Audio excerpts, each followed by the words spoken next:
sparkling day.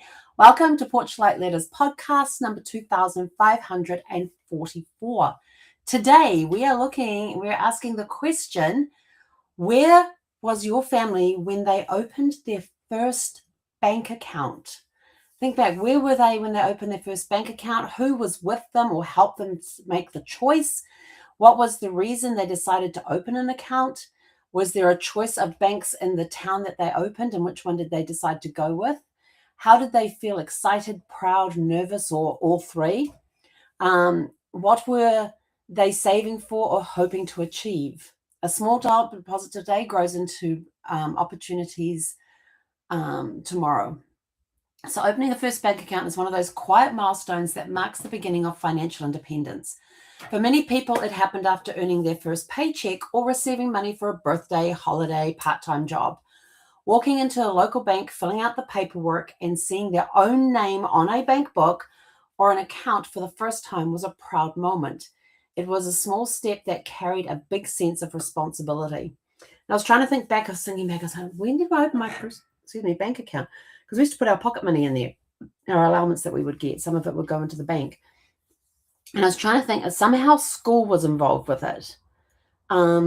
We had these little bank books that had our names written in it, and we would take money in and they would deposit it into our bank account for us at school. And then later on, it was being walking into the bank and putting the money in there. And the book, they would write in there how much was deposited and what the balance was. It was physically written into this book. And so if you tried to go in and take any money out of your account, yes, it's your account, you take money out, they then subtract it, put it in the subtract column and did that. So you could always have the running balance there and see how much money you had in your bank account. It was kind of exciting and gave you sort of a real sense of freedom and independence, that you had your own money and you could do what you wanted with it. Every first bank account has a story. Some parents or grandparents helped open the account, and in most cases, they do help open the account because of the age restrictions.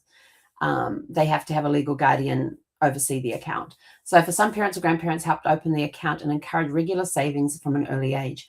Others opened one when they started work, left home, or began planning for something special. It may have been the first lesson in budgeting, saving, and thinking about the future. I remember when I was in the Air Force, I had 3 bank books, and I put money into each of the accounts. And one was a vacation one was a regular savings one, and I can't remember what the third one was for. I think one was sort of like everyday expenses, and we had a place on base that you could go to and deposit the money. That was like the post office or something, equivalent to a post office. Very fuzzy memories about some of those. People often remember what they were saving for. It might have been a first bicycle, a car, further education, and a holiday, an event, or eventually a home.